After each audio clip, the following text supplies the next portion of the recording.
नवी मुंबईत मॅट्रिमोनियल वेबसाईटच्या माध्यमातून महिलांना लक्ष्य करत आर्थिक आणि लैंगिक शोषण करणाऱ्या एका संघटित टोळीचा पर्दाफाश झाला आहे। नवी मुंबई पोलिसांच्या क्राईम ब्रांचने कारवाई करत 2 आरोपींना अटक केली असून आतापर्यंत तब्बल 89,40,00,000 रुपयांची रक्कम जप्त करण्यात आली आहे। पोलिसांच्या तपासात उघड झालेल्या माहितीनुसार आरोपी मॅट्रिमोनियल साईटवरून महिलांशी संपर्क साधत असत। सुरुवातीला लग्नाचा प्रस्ताव, गोड बोलणं आणि विश्वास संपादन आणि नंतर मग हळूहळू भविष्यात एकत्र घर घेण्याची, स्थायिक होण्याची स्वप्न दाखवली जात होती। या सगळ्या प्रक्रियेत महिलांचा पूर्ण विश्वास जिंकल्यानंतर त्यांना त्यांच्या नावावर प्री अप्रूव्ड पर्सनल लोन घेण्यासाठी भाग पाडलं जात होतं। एकदा का कर्ज मंजूर झालं की त्या रकमेचं ट्रान्सफर थेट आरोपीच्या खात्यात करून घेतलं जात होतं।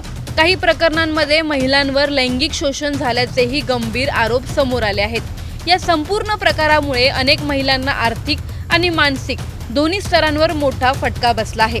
या प्रकरणाची व्याप्ती केवळ नवी मुंबईपुरती मर्यादित नसून पनवेल, ठाणे, मुंबई आणि पुणे या ठिकाणीही विविध पोलीस ठाण्यांमध्ये भारतीय न्याय संहिता आणि IT कायद्याअंतर्गत गुन्हे दाखल करण्यात आले आहेत।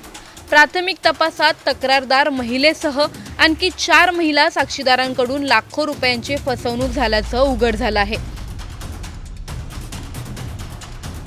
तपासादरम्यान पोलिसांना ही माहितीही मिळाली आहे की आरोपींनी फसवणुकीतून मिळालेली मोठी रक्कम गोव्यातील कॅसिनोमध्ये उधळली। अटक करण्यात आलेल्या आरोपींची ओळख आदर्श प्रशांत म्हात्रे, वय वर्ष 34, राहणार अलिबाग आणि प्रेम किरण म्हात्रे, वय वर्ष 29, कळंबोली, पनवेल अशी झाली आहे। पोलिसांनी त्यांच्या ताब्यातून आर्थिक व्यवहारासही संबंधित कागदपत्र आणि डिजिटल पुरावे जप्त केले असून या प्रकरणाचा तपास अजूनही सुरू आहे।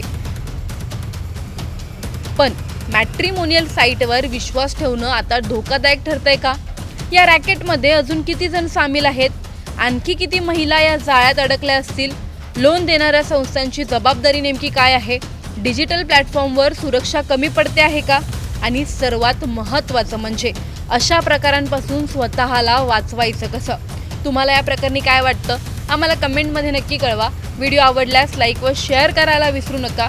तसंच अशा नवनवीन अपडेट्ससाठी व माहितीपूर्ण व्हिडिओजसाठी टाइम्स नाऊ मराठीला नक्की फॉलो करा।